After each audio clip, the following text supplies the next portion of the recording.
So eto na mga kaibigan, Naoya Inoue at ang kanyang kampo nagbigay na ng update, no? Ikakansila o posibleng makansila ang magiging laban nila sa Setyembre ni Sam Goodman at Casimero Cuadro Alas. Posibleng ipalit due to high demand sa mga Pilipino na lumaban dito kay Inoue.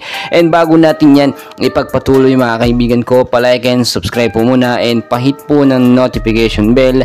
Maraming salamat po. Marami po talaga nag-aabang, no? Dito nga po sa bakbakang Naoya Inoue at Casimero Cuadro Alas. Pero nakita naman natin hindi talaga makuha na, no? O hindi sila magkatagpo-tagpo. May magiging laban po sa nalalapit na Setyembre. Eto nga pong si Naoya Inoue kontra dito, so, sa may 18 wins pa lamang na si Sam Goodman. At kung titignan po ninyo, di hamak naman na medyo lamang na dito. Eto nga pong si Naoya Inoue, no, undefeated, no, halimaw ng Japan. Pero etong sinasabi ko sa inyo mga kaibigan, dapat hindi na po ito mangyari sa bansang Japan ang kanilang magiging laban.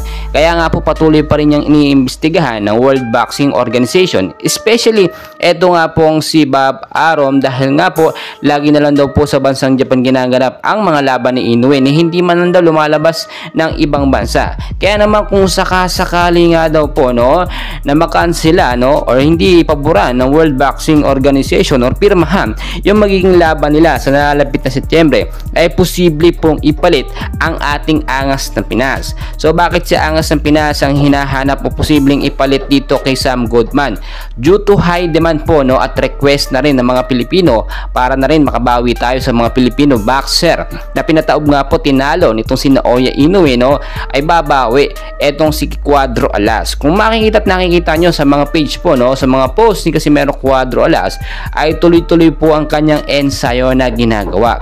In-update na ni Casimero Cuadro Alas at ng kanyang kampo recently lamang na magkakaroon nga po ito ng laban sa undefeated boxer po, no, pero hindi sinabi o hindi pinangalanan kung sinong boksingero po ang kanyang makakalaban. Pero ang sigurado dito mga kaibigan, yung boksingero makakalaban ni Casimero Cuadro Alas ay undefeated at posibleng si Naoya Inoue yan. At kung sakali nga pong biglang ipalit talaga etong si Alas dito kay Sam Goodman, ay magandang balita po ito. Kahit sabihin natin sa bansang Japan mangyari o maganap ang laban, hindi naman po basta-basta makakapandaya eto nga pong si Naoya Inoue, dahil sinabi na po ni mismo, no, ni Casimero Cuadro Alas na hindi niya paaabutin na siya ay ma-knockout, no. Tatapusin daw po agad ni Casimero Cuadro Alas sa loob lamang ng ilang rounds eto nga pong si Naoya Inoue, which is posible naman talagang mangyari. Well mga kaibigan, dami nating kaganapan, so dyan lamang kayo, and please huwag kalimutan mag-like and subscribe for more boxing updates sa Pilipinas.